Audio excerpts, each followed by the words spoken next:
Yes, hi, hello, namaste to all. Welcome to my channel, Prelims to Bench. Today we'll take a specific relief fact for 30 MCQs. Let's start. ನಿರ್ದಿಷ್ಟ ಪರಿಹಾರ ಅಧಿನಿಯಮ 1963. ಮೊದಲನೇ ಪ್ರಶ್ನೆ. Yes, first question. ನಿರ್ದಿಷ್ಟ ಪರಿಹಾರ ಅಧಿನಿಯಮ 1963 ಜಾರಿಗೆ ಬರುವ ಪೂರ್ವದಲ್ಲಿ ಯಾವ ಅಧಿನಿಯಮ ಜಾರಿಯಲ್ಲಿತ್ತು? ಆಪ್ಷನ್ಸ್: ಎ ನಿರ್ದಿಷ್ಟ ಪರಿಹಾರ ಅಧಿನಿಯಮ 1863, ಬಿ ನಿರ್ದಿಷ್ಟ ಪರಿಹಾರ ಅಧಿನಿಯಮ 1877, ಸಿ ನಿರ್ದಿಷ್ಟ ಪರಿಹಾರ ಅಧಿನಿಯಮ 1953, ಡಿ ನಿರ್ದಿಷ್ಟ ಪರಿಹಾರ ಅಧಿನಿಯಮ 1908. So the answer is option B. ಎರಡನೇ ಪ್ರಶ್ನೆ. ಈ ಅಧಿನಿಯಮದ ಕಲಂ 20A ಪ್ರಕಾರ ಹೊಣೆಗಾರಿಕೆ ಎಂದರೇನು? ಆಪ್ಷನ್ಸ್: ಎ ಕಾನೂನು ಮೂಲಕ ಜಾರಿಗೊಳಿಸಬಹುದಾದ ಪ್ರತಿಯೊಂದು ಕರ್ತವ್ಯವನ್ನು ಒಳಗೊಂಡಿರುತ್ತದೆ, ಬಿ ಹಕ್ಕು ಮತ್ತು ಕರ್ತವ್ಯವನ್ನು ಒಳಗೊಂಡಿರುತ್ತದೆ, ಸಿ ಸ್ವತ್ತಿನ ಸ್ವಾಧೀನತೆ ಪಡೆಯುವುದು ಒಳಗೊಂಡಿರುತ್ತದೆ, ಡಿ ಮೇಲಿನವು ಎಲ್ಲವೂ. So the answer is option A. Third question. ಈ ಅಧಿನಿಯಮದ ಕಲಂ ಡ್ಯಾಶ್ ಡ್ಯಾಶ್ ವ್ಯವಸ್ಥಾಪನೆ, ಕಲಂ ಡ್ಯಾಶ್ ಡ್ಯಾಶ್ ನ್ಯಾಸ ಬಗ್ಗೆ ಹೇಳುತ್ತದೆ. Options: A 2A 2O, B 2M 2N, C 2B 2C, D 2F 2G. So the answer is option C. Fourth question. ಈ ಅಧಿನಿಯಮ ವೈಯಕ್ತಿಕ ದಿವಾನಿ ಹಕ್ಕುಗಳನ್ನು ಜಾರಿಗೊಳಿಸುತ್ತದೆ. ಆಪ್ಷನ್ಸ್: ಎ ತಪ್ಪು, ಬಿ ಕ್ರಿಮಿನಲ್ ಕಾನೂನು, ಬಿ ಪ್ರಕ್ರಿಯಾ ಕಾನೂನು, ಡಿ ಸರಿ. So the answer is option D ಸರಿ. Fifth question. ನಿರ್ದಿಷ್ಟ ಸ್ಥಿರ ಸ್ವತ್ತಿನ ಸ್ವಾಧೀನಕ್ಕೆ ಹಕ್ಕುಳ್ಳ ವ್ಯಕ್ತಿಯು ಸಿವಿಲ್ ಪ್ರಕ್ರಿಯಾ ಸಂಹಿತೆ 1908 ಮೂಲಕ ಉಪಬಂಧಿಸಿರುವ ರೀತಿಯಲ್ಲಿ ಅದನ್ನು ಹಿಂದಕ್ಕೆ ಪಡೆದುಕೊಳ್ಳಬಹುದೇ? ಆಪ್ಷನ್ಸ್: ಎ ಹೌದು, ಬಿ ಇಲ್ಲ, ಸಿ ಹಾಗೆ ಪಡೆಯಲು ಅವಕಾಶವಿಲ್ಲ, ಡಿ ಮೇಲಿನವುಗಳಲ್ಲಿ ಒಂದು. So the answer is option A. ಆರನೇ ಪ್ರಶ್ನೆ. ಈ ಅಧಿನಿಯಮದ ಕಲಂ ಡ್ಯಾಶ್ ಡ್ಯಾಶ್ ಸ್ಥಿರ ಸ್ವತ್ತಿನ ಸ್ವಾಧೀನ ಕಳೆದುಕೊಂಡ ವ್ಯಕ್ತಿಯಿಂದ ದಾವೆ ಬಗ್ಗೆ ಹೇಳುತ್ತದೆ. Options: A 4, B 5, C 6, D 8. So the answer is option A 4. ಏಳನೇ ಪ್ರಶ್ನೆ. ಸ್ವಾಧೀನತೆಯ ಪ್ರಕಾರಗಳು ಯಾವುವು? ಆಪ್ಷನ್ಸ್: ಎ ಸ್ವತ್ತಿನ ವಾಸ್ತವ ಸ್ವಾಧೀನತೆ, ಕಾನೂನು ಮೇರೆಗಿನ ಸ್ವಾಧೀನತೆ, ಮೂರ್ತ ಸ್ವಾಧೀನತೆ, ಅಮೂರ್ತ ಸ್ವಾಧೀನತೆ, ಬಿ ನಿಷ್ಠನು ಸ್ವಾಧೀನತೆ, ನ್ಯಾಯಿಕ ಸ್ವಾಧೀನತೆ, ಸಮವರ್ತಿ ಅಥವಾ ಜಂಟಿ ಸ್ವಾಧೀನತೆ ಮತ್ತು ಸಾಂಕೇತಿಕ ಸ್ವಾಧೀನತೆ, ಸಿ ಸ್ಥಿರ ಸ್ವತ್ತಿನ ಚರ ಸ್ವತ್ತಿನ ಸ್ವಾಧೀನತೆ, ಡಿ ಮೇಲಿನವುಗಳಲ್ಲಿ ಎ ಮತ್ತು ಬಿ ಎರಡು. So the answer is option D, ಮೇಲಿನವುಗಳಲ್ಲಿ ಎ ಮತ್ತು ಬಿ ಎರಡು. ಎಂಟನೇ ಪ್ರಶ್ನೆ. ಯಾವನೇ ವ್ಯಕ್ತಿಯ ಸ್ಥಿರ ಸ್ವತ್ತಿನ ಸ್ವಾಧೀನವನ್ನು ಕಾನೂನಿಯುಕ್ತ ಕ್ರಮದಿಂದಲ್ಲದೆ ಅವನ ಸಮ್ಮತಿ ಇಲ್ಲದೆ ತೆಗೆದುಕೊಂಡಿದ್ದನ್ನು ಮರಳಿ ಪಡೆಯಲು ದಾವೆಯನ್ನು ಎಷ್ಟು ತಿಂಗಳ ಒಳಗಾಗಿ ದಾಖಲು ಮಾಡಬೇಕಾಗುತ್ತದೆ? ಆಪ್ಷನ್ಸ್: ಎ 6 ತಿಂಗಳು, ಬಿ 10 ತಿಂಗಳು, ಸಿ 24 ತಿಂಗಳು, ಡಿ ನಿರ್ಬಂಧವಿಲ್ಲ. So the answer is option A. ಒಂಬತ್ತನೇ ಪ್ರಶ್ನೆ. ಈ ಅಧಿನಿಯಮದ ಕಲಂ 6ರಡಿಯಲ್ಲಿ ಹೂಡಿದ ದಾವೆಯಲ್ಲಿ ಮಾಡಿದ ಯಾವುದೇ ಆದೇಶದ ಮೇಲೆ ಅಥವಾ ಡಿಕ್ರಿಯ ಮೇಲೆ ಅಪೀಲು ಮಾಡಲು ಪುನರವಲೋಕನೆಗೆ ಅವಕಾಶವಿದೆಯೇ? ಆಪ್ಷನ್ಸ್: ಎ ಹೌದು, ಬಿ ಕಾನೂನಿನಲ್ಲಿ ಹೇಳಿದ್ದರೆ ಬರುತ್ತದೆ, ಸಿ ನಿರ್ಬಂಧವಿಲ್ಲ, ಡಿ ಇಲ್ಲ. ಆನ್ಸರ್ ಇಸ್ ಆಪ್ಷನ್ ಡಿ ಇಲ್ಲ. ಹತ್ತನೇ ಪ್ರಶ್ನೆ. ಈ ಅಧಿನಿಯಮದ ಯಾವ ಉಪಬಂಧ ನಿರ್ದಿಷ್ಟ ಚರ ಸ್ವತ್ತನ್ನು ಹಿಂದಕ್ಕೆ ಪಡೆಯುವ ಬಗ್ಗೆ ಹೇಳುತ್ತದೆ? Options: A 6, B 7, C 8, D 9. Answer is option B 7. 11ನೇ ಪ್ರಶ್ನೆ. ವರದಕ್ಷಿಣೆಗಾಗಿ ಕೊಟ್ಟ ನಿರ್ದಿಷ್ಟ ಚರ ಸ್ವತ್ತುಗಳನ್ನು ಹೆಂಡತಿಯು ವಾಪಸ್ಸು ಕೇಳಬಲ್ಲಳೆ? ಆಪ್ಷನ್ಸ್: ಎ ಇಲ್ಲ, ಬಿ ಅವಕಾಶವಿದೆ, ಸಿ ಹೌದು, ಡಿ ಮೇಲಿನವುಗಳಲ್ಲಿ ಒಂದು. So the answer is option C ಹೌದು. 12ನೇ ಪ್ರಶ್ನೆ. ಈ ಅಧಿನಿಯಮದ ಕಲಂ ಡ್ಯಾಶ್ ಡ್ಯಾಶ್ ಒಡೆಯನಂತಲ್ಲದೆ ಸ್ವತ್ತಿನ ಸ್ವಾಧೀನ ಪಡೆದಿರುವ ವ್ಯಕ್ತಿಯು ಅದರ ಸ್ವಾಧೀನವನ್ನು ಕೂಡಲೇ ಹೊಂದಲು ಹಕ್ಕುಳ್ಳ ವ್ಯಕ್ತಿಗಳಿಗೆ ಅದನ್ನು ಒಪ್ಪಿಸಿಕೊಡಬೇಕಾದ ಹೊಣೆ ಬಗ್ಗೆ ಹೇಳುತ್ತದೆ. Options: A 8, B 9, C 10, D 11. Answer is option A 8. 13ನೇ ಪ್ರಶ್ನೆ, ನಿರ್ದಿಷ್ಟ ಚರಸ್ವತ್ತನ್ನು ಹಿಂದಕ್ಕೆ ಪಡೆದುಕೊಳ್ಳಲು ಆ ನಿರ್ದಿಷ್ಟ ಚರಸ್ವತ್ತನ್ನು ಅಕ್ರಮವಾಗಿ ತೆಗೆದುಕೊಂಡಾಗಿನಿಂದ ಎಷ್ಟು ಕಾಲಮಿತಿ ಇರುತ್ತದೆ?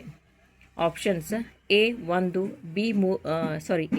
ವರ್ಷ, ಬಿ 3 ವರ್ಷ, ಸಿ 5 ವರ್ಷ, ಡಿ 12 ವರ್ಷ. So the answer is option B 3 ವರ್ಷ. 14ನೇ ಪ್ರಶ್ನೆ, ಈ ಅಧಿನಿಯಮದ ಕಲಂ ಡ್ಯಾಶ್ ಕರಾರಿನ ಮೇಲೆ ಆಧಾರಿತವಾದ ಪರಿಹಾರದ ದಾವೆಗಳ ಬಗ್ಗೆ ಪ್ರತಿವಾದಗಳು ಬಗ್ಗೆ ಹೇಳುತ್ತದೆ. Options A 7, B 8, C 9, D 10. Answer is option C 9. 15ನೇ ಪ್ರಶ್ನೆ, ಒಮ್ಮತದ ಸಿದ್ಧಾಂತ ಎಂದರೇನು? Doctrine of mutuality. Options A ಕರಾರಿನ ಎರಡೂ ಪಕ್ಷದವರು ಕರಾರನ್ನು ಒಂದು ಪಕ್ಷದವನು ತಪ್ಪಿದಲ್ಲಿ ಅದನ್ನು ಇನ್ನೊಂದು ಪಕ್ಷದವನು ಜಾರಿಗೊಳಿಸುವ ಬಗ್ಗೆ ಪರಸ್ಪರ ಒಮ್ಮತದ ಇಚ್ಛೆಯನ್ನು ಹೊಂದಿರಬೇಕು. ಬಿ ಎರಡೂ ಪಕ್ಷದವರು ಕರಾರು ರದ್ದುಪಡಿಸುವ ಒಮ್ಮತದ ಇಚ್ಛೆಯನ್ನು ಹೊಂದಿರಬೇಕು. ಸಿ ಎರಡೂ ಪಕ್ಷದವರ ಒಮ್ಮತದಿಂದ ರಾಜಿಯಾಗುವ ಇಚ್ಛೆ ಹೊಂದಿರಬೇಕು. ಡಿ ಮೇಲಿನ ಎಲ್ಲವೂ. Answer is option A. 16ನೇ ಪ್ರಶ್ನೆ, ಯಾವುದೇ ಕರಾರಿನ ನಿರ್ದಿಷ್ಟ ಪಾಲನೆಯನ್ನು ಯಾವಾಗ ಜಾರಿಗೊಳಿಸಬಹುದು? ಆಪ್ಷನ್ಸ್ ಎ ಮಾಡಲು ಒಪ್ಪಿಕೊಂಡ ಯಾವುದೇ ಕಾರ್ಯವನ್ನು ಪಾಲಿಸದೇ ಇರುವುದರಿಂದ ಉಂಟಾದ ವಾಸ್ತವಿಕ ಹಾನಿಯನ್ನು ನಿಶ್ಚಯಿಸಲು ಯಾವುದೇ ಮಾಪಕವಿಲ್ಲದಿರುವಲ್ಲಿ. ಬಿ ಮಾಡಲು ಒಪ್ಪಿಕೊಂಡ ಕಾರ್ಯವನ್ನು ಮಾಡದೇ ಇರುವ ಕಾರಣಕ್ಕೆ ದ್ರವ್ಯ ರೂಪದಲ್ಲಿ ನಷ್ಟ ಪರಿಹಾರವು ಯೋಗ್ಯ ಪರಿಹಾರವಾಗದಿರುವಲ್ಲಿ. ಸಿ ಕರಾರಿನ ಭಾಗಶಃ ನೆರವೇರಿಕೆಗಾಗಿ. ಡಿ ಮೇಲಿನವುಗಳಲ್ಲಿ ಎ ಮತ್ತು B 2. Answer is option D ಮೇಲಿನವುಗಳಲ್ಲಿ ಎ ಮತ್ತು ಬಿ 2. 17ನೇ ಪ್ರಶ್ನೆ, ಕರಾರಿನ ನಿರ್ದಿಷ್ಟ ಪಾಲನೆಯನ್ನು ಪೂರೈಸಲು ತಯಾರಿರುವ ಬಗ್ಗೆ ರುಜುವಾತು ಮಾಡುವ ಭಾರ ಯಾರ ಮೇಲೆ ಇರುತ್ತದೆ? ಆಪ್ಷನ್ಸ್ ಎ ಪ್ರತಿವಾದಿ, ಬಿ ವಾದಿ, ಸಿ ಎದುರುಗಾರ, ಡಿ ಪ್ರತಿವಾದಿಯ ವಾರಸುದಾರ. ಆನ್ಸರ್ ಇಸ್ ಆಪ್ಷನ್ ಬಿ ವಾದಿ. 18ನೇ ಪ್ರಶ್ನೆ, ಕರಾರಿನ ಒಂದು ಪಕ್ಷವು ಅದರಲ್ಲಿ ತನ್ನ ಭಾಗವನ್ನು ಪಾಲಿಸಲು ಅಸಮರ್ಥವಿರುವಲ್ಲಿ ನ್ಯಾಯಾಲಯವು ಅಂತಹ ಸಮಯದಲ್ಲಿ ಯಾವ ಸೂಕ್ತ ಆದೇಶವನ್ನು ಮಾಡಬೇಕು?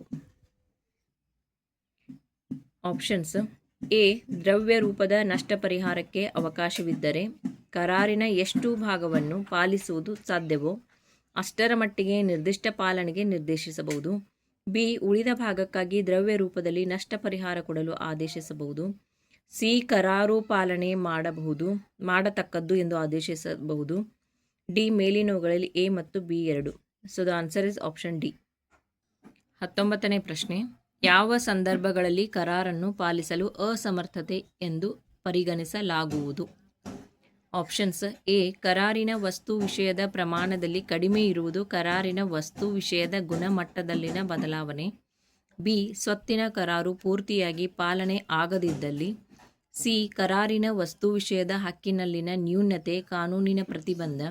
ಡಿ ಮೇಲಿನವುಗಳಲ್ಲಿ ಎ ಮತ್ತು C 2. So the answer is option D ಮೇಲಿನವುಗಳಲ್ಲಿ ಎ ಮತ್ತು ಸಿ 2. ಪ್ರಶ್ನೆ 20, ಈ ಅಧಿನಿಯಮದ ಕಲಂ 13 ಏನು ಹೇಳುತ್ತದೆ? ಆಪ್ಷನ್ಸ್ ಎ ಹಕ್ಕು ಇದ್ದವನ ಹಕ್ಕು ಪಾಲನೆ.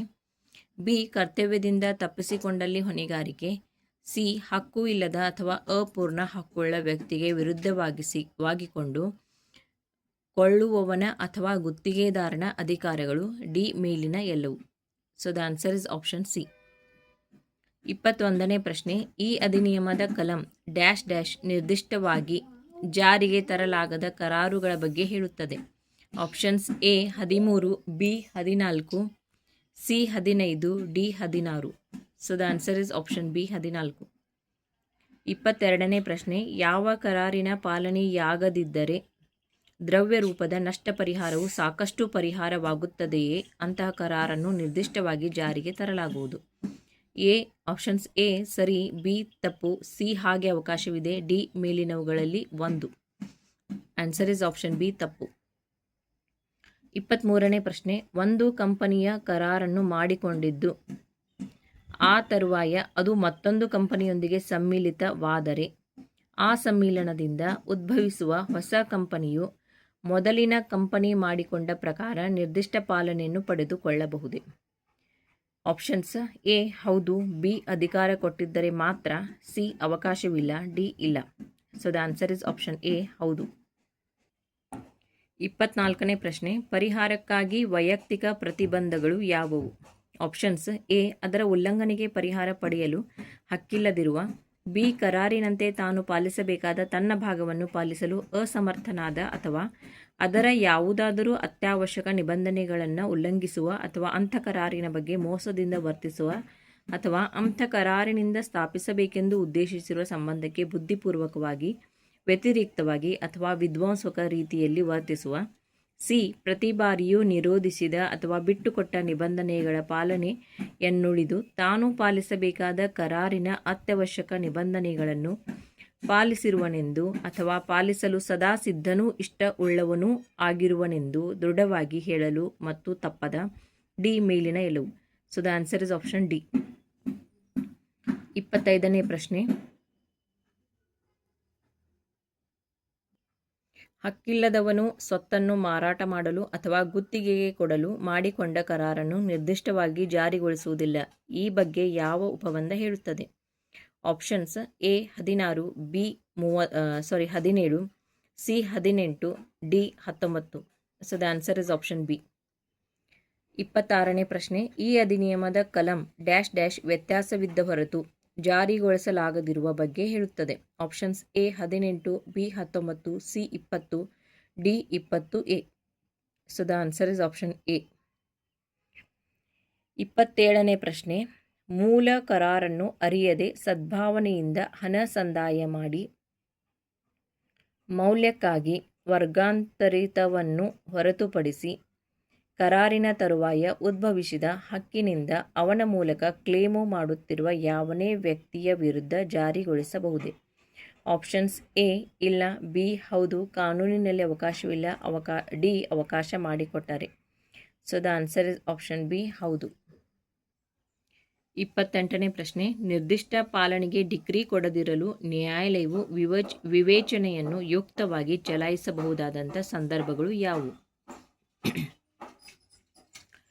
ಆಪ್ಷನ್ಸ್ ಎ ಕರಾರು ಶೂನ್ಯಕರಣೀಯವಾಗಿರದಿದ್ದರೂ ಅದರ ನಿಬಂಧನೆಗಳು ಅಥವಾ ಅದನ್ನು ಮಾಡಿಕೊಳ್ಳುವ ಕಾಲದಲ್ಲಿ ಪಕ್ಷಗಾರರ ವರ್ತನೆ ಅಥವಾ ಅದನ್ನು ಮಾಡಿಕೊಂಡ ಇತರೆ ವಿದ್ಯಮಾನಗಳು ವಾದಿಗೆ ಪ್ರತಿವಾದಿಯ ಮೇಲೆ ಅನುಚಿತ ಲಾಭವನ್ನು ಕೊಡುವಂತಿರುವುದು.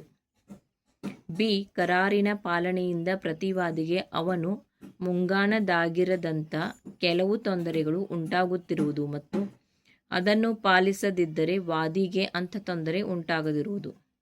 ಸಿ ಪ್ರತಿವಾದಿಯು ಕರಾರು ಮಾಡಿಕೊಂಡಿರುವ ವಿದ್ಯಮಾನಗಳು ಕರಾರನ್ನು ಶೂನ್ಯಗೊಳಿಸುವುದುಗಳಾಗಿದ್ದರೂ ಅದರ ನಿರ್ದಿಷ್ಟ ಪಾಲನೆಯ ಜಾರಿಗೊಳಿಸುವಿಕೆಯು ನ್ಯಾಯಸಮ್ಮತವಲ್ಲದಾಗುವುದು.